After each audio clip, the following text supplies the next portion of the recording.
Boa tarde, ok? Boa Perfeito. tarde, pessoal.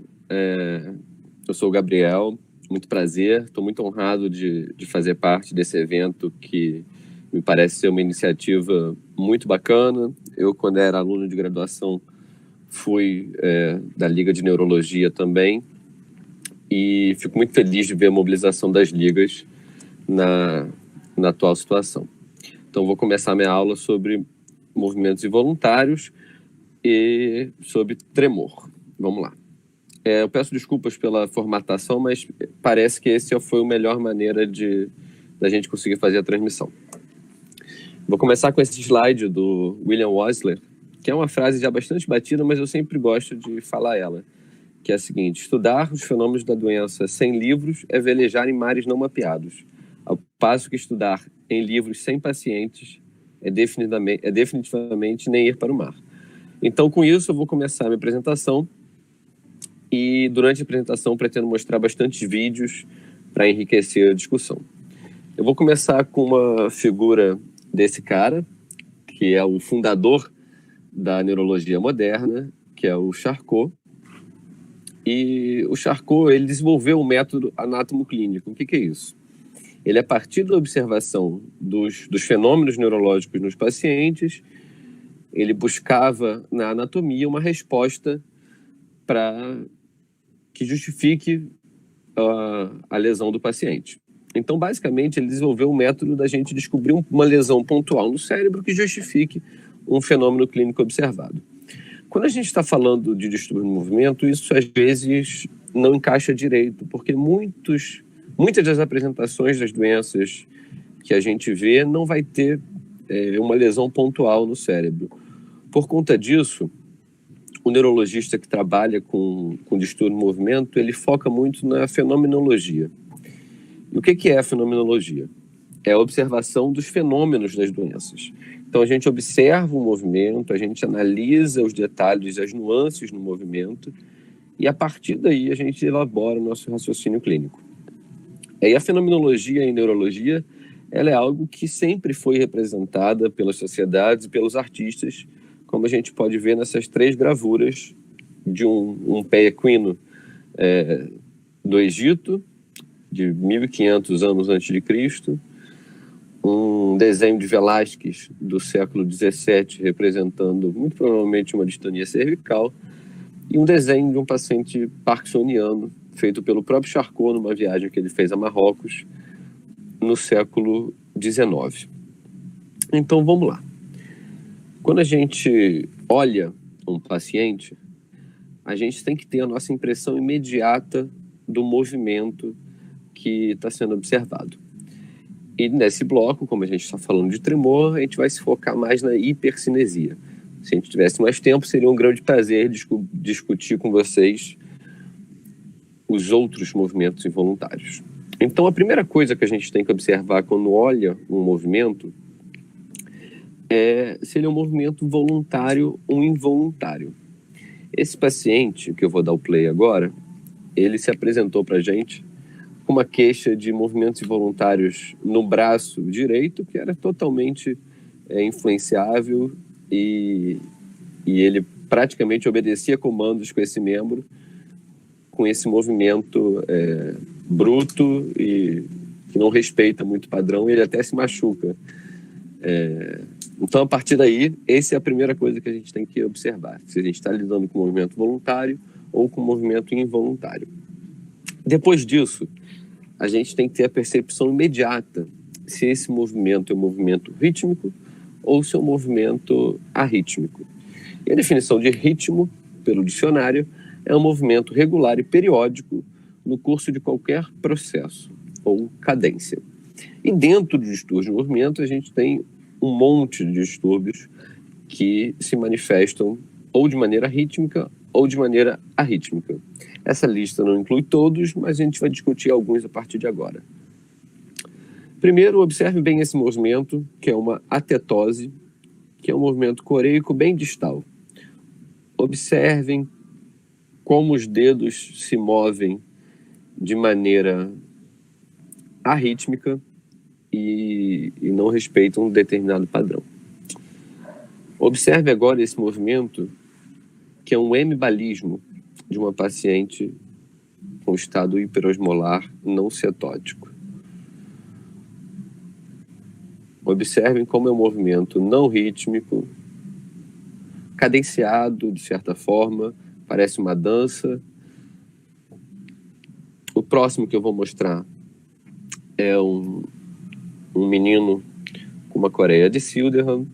E observem também o caráter não rítmico desses movimentos.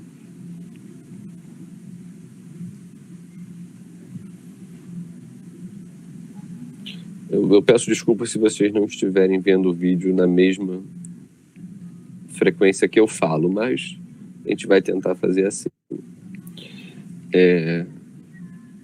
Então, esse movimento que eu vou mostrar agora também trata-se de uma distonia cervical. Observem que, às vezes, a distonia pode causar alguns movimentos lentos, dolorosos. Observe o paciente. Ele tem um retrocólis com um laterocólis muito doloroso. E observe um truque sensitivo quando ele encosta na região malar esquerda. Esse é um movimento distônico que pode cursar com tremor, a gente vai falar mais à frente disso, mas caracteristicamente não é um movimento rítmico. Outro movimento que também não é rítmico, e a gente vai encontrar muito na nossa prática clínica, até um não especialista em distúrbio do movimento, é o espasmo hemifacial.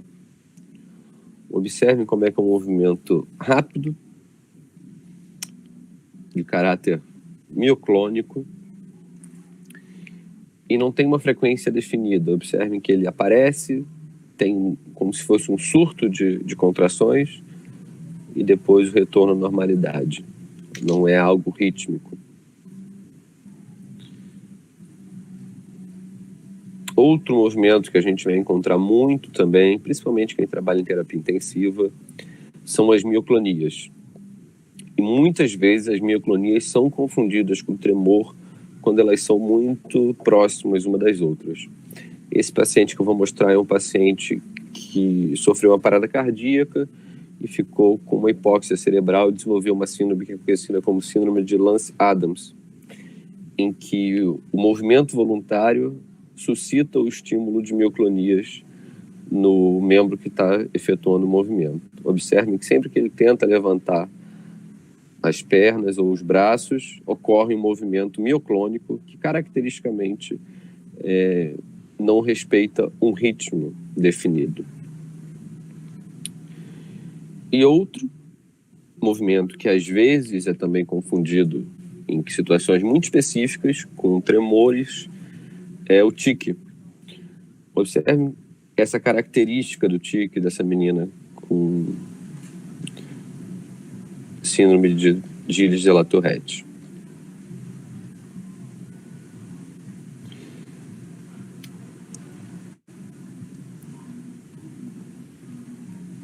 Nesse momento não parece absolutamente rítmico de maneira alguma, mas alguns tiques são de fato bastante rítmicos e a gente tem que prestar atenção nisso.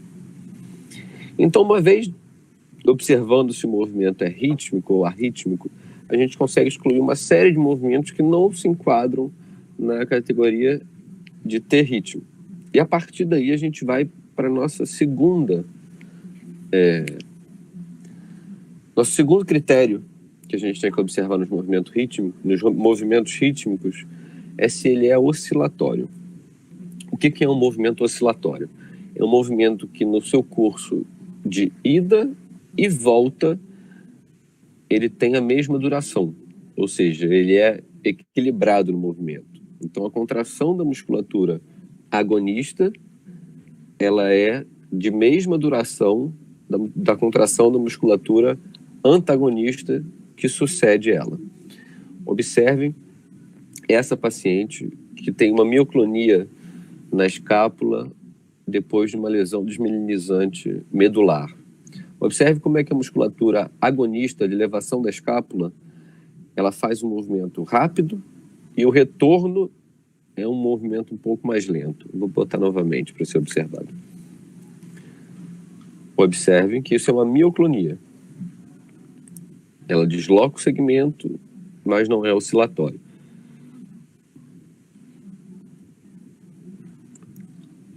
Outro movimento que pode se apresentar com características rítmicas e não é oscilatório é a epilepsia parcial contínua.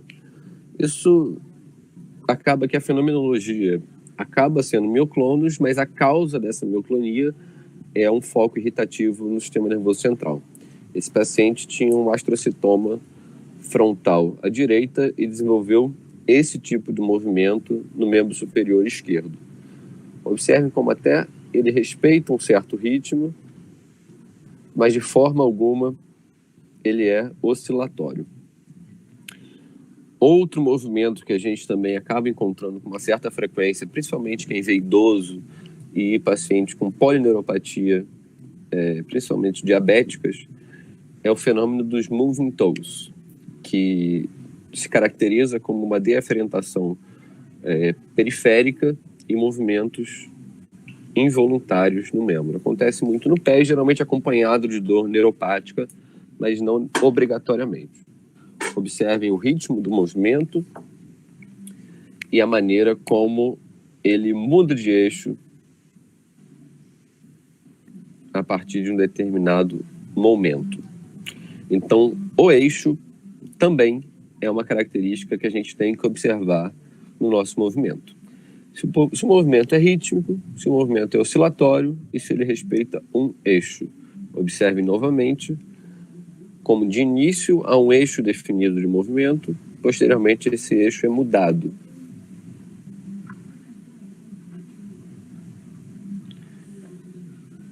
Outra situação que tem que ser observada também é o mini polimioclonos. Geralmente acontece no paciente ou como consequência de alguma medicação ou como consequência de distúrbios metabólicos, principalmente insuficiência renal e insuficiência hepática.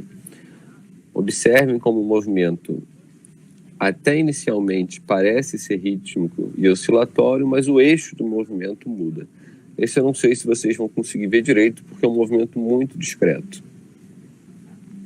Então, se você observa um movimento que tem ritmo, oscila e respeita um eixo, parabéns, vocês conseguiram identificar um tremor. E a partir daí a gente tem algumas considerações que têm que ser feitas. Primeiro, é se o nosso paciente apresenta alguma característica de distonia ao se manifestar com tremor. Observe essa paciente, como ela tem uma elevação da escápula direita e uma tendência ao laterocolis direito. Quando ela tenta fazer um movimento para o lado esquerdo, ocorre um tremor cefálico no contexto de uma distonia. O grande segredo para a gente diferenciar um tremor distônico de um tremor não distônico, além da postura bizarra, obviamente, que a distonia causa, é a presença de muitas vezes de o que a gente chama de pontos neutros. Então, no curso do movimento que esse paciente exerce, eventualmente haverá um ponto em que não vai ter manifestação de tremor. Então, isso é uma grande dica. A segunda coisa que a gente tem que observar quando está de frente a um tremor é a frequência desse tremor. Existem diversas doenças e condições que se manifestam com tremores de baixa frequência. Então, tremores de 3 a 5 Hz, geralmente, são característicos da doença de Parkinson. Já tremores de 4 a 9, às vezes até 11 Hz, a gente costuma ver em pacientes que têm tremor essencial, por exemplo. Já tremores mais altos, de frequências mais altas do que 9, 10, até 15 Hz, a gente vê situações mais peculiares. Geralmente causados por drogas, principalmente beta-agonistas, hormônios tireoidianos, que causam o tremor fisiológico exacerbado. Existe a condição do tremor ortostático também, que costuma aparecer nos membros inferiores, principalmente quando o paciente está de pé. Uma vez identificado a frequência do tremor, a gente tem que ver aonde que esse tremor se manifesta e quais as situações que geram o tremor, que é a ativação do tremor. Então, a gente pode ter basicamente tremores de repouso e tremores de ação. Novamente, eu vou falar aqui que o objetivo dessa aula não é discutir doenças propriamente que causam tremor. Isso terei prazer de discutir em alguma outra aula, mas a gente está discutindo aqui o fenômeno do tremor. Então, vamos lá. O tremor ele pode aparecer em repouso ou ele pode aparecer durante a ação do membro. Durante a ação, a gente pode ter o tremor que acontece durante o movimento propriamente dito, ou a gente pode ter o tremor que aparece quando se mantém uma postura. O tremor isométrico é um tremor peculiar que acontece geralmente, como eu falei anteriormente, na condição do tremor postural. Do tremor ortostático. Então vamos lá. A gente já falou do tremor de repouso, o tremor de ação. Nesse pode-se incluir o postural e o induzido por movimento. Agora eu vou mostrar um exemplo para vocês de um tremor de repouso. Classicamente, um tremor de um paciente parkinsoniano.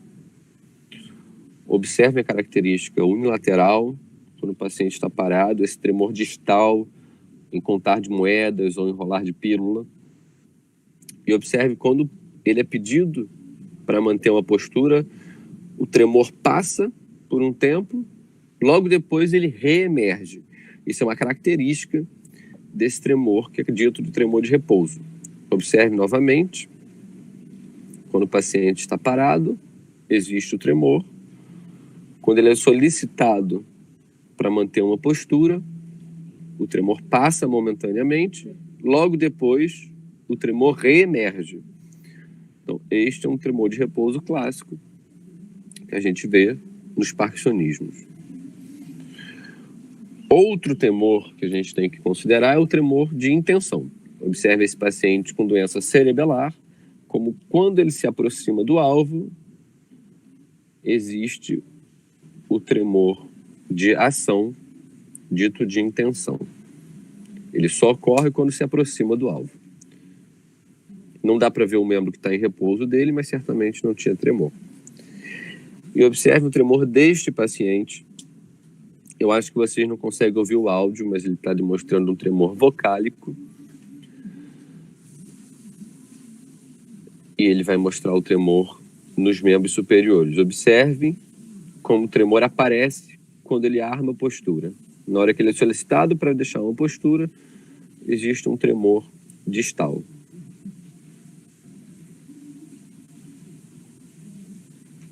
Esse paciente tem tremor essencial, mas claro que poderia ser qualquer outro tremor postural. Algumas vezes a gente pode ter tremores muito exacerbados que estão presentes tanto no repouso quanto na postura. Observe esse paciente com tremor rubral por conta de uma lesão vascular mesencefálica. Observe que o tremor é grosseiro, uma frequência um pouco mais alta, e aparece tanto no repouso quanto na postura, impossibilitando ele de atingir o alvo. Outra dica muito interessante para quando a gente vai avaliar um tremor de maneira clínica é solicitar que o paciente desenhe essa espiral, que é conhecida como espiral de Arquimedes. Durante o desenho da espiral, a gente consegue observar diversos fatores, como, por exemplo, a frequência do tremor, a amplitude do tremor e até outros fatores associados, como, por exemplo, a bradicinesia, que se manifesta como micrografia no paciente que tem a doença de Parkinson. Outra característica muito importante que a gente observa nos pacientes com tremor essencial é esse respeito a um eixo definido. Observe que com a mão direita o paciente respeita um eixo tido como 10 horas, 5 horas, e esse padrão se inverte quando solicitado para fazer com a outra mão. Então essa é uma característica muito importante que a gente deve observar na nossa prática clínica também. E a partir daí a gente classifica esse tremor em torno de 2 eixos principais. A principal coisa que a gente tem que fazer nesse primeiro momento, depois de identificar tudo isso que a gente já conversou, são as características clínicas do tremor. Que idade que apareceu esse tremor no paciente? Quanto tempo de evolução? Se esse paciente tem história familiar ou não? Se tem alguma droga, se tem história passada de alguma outra doença. A partir daí, a gente caracteriza o tremor por onde ele acontece e por aquilo que a gente acabou de discutir, que são os fatores que ativam o tremor. E depois a gente vai fazer o nosso exame neurológico completo e avaliar se esse paciente tem algum outro grau de alguma outra doença sistêmica, como por exemplo uma hepatopatia nos pacientes com doença de Wilson. Se existe algum outro sinal neurológico, como por exemplo um piramidalismo que possa indicar um fenômeno vascular ou alguma doença neurodegenerativa, ou se o paciente tem algum outro soft sign, que é dito como, às vezes, algo que o paciente não se queixe, mas que no nosso exame a gente observa, um sinal de Babinski, um reflexo exacerbado, alguma alteração sensitiva, e eventualmente pode-se pedir testes adicionais se suspeita-se de alguma condição característica. Geralmente isso não é necessário na grande maioria dos pacientes. E o outro eixo que a gente tem que classificar esse tremor é se isso é algo adquirido, se esse paciente tem alguma genética que determine isso, ou se é idiopático, como por exemplo a doença de Parkinson, na sua grande maioria. A partir daí a gente consegue traçar o panorama da fenomenologia do nosso paciente e começar um tratamento focado na etiologia que foi descoberta eventualmente desse tremor. Eu espero que eu tenha sido claro na minha apresentação. Confesso que não é fácil fazer isso de maneira digital e talvez não tenha sido o nosso método ideal para transmitir os vídeos, mas espero ter ajudado vocês e ratifico aqui o meu agradecimento pelo convite a participar do Cobraim 2020 e dizendo que o Serviço de Neurologia do Hospital do Fundão está de portas abertas depois que essa pandemia passar, para quem quiser acompanhar a gente no nosso ambulatório de distúrbio do movimento. Obrigado, e agora eu vou parar a transmissão de tela.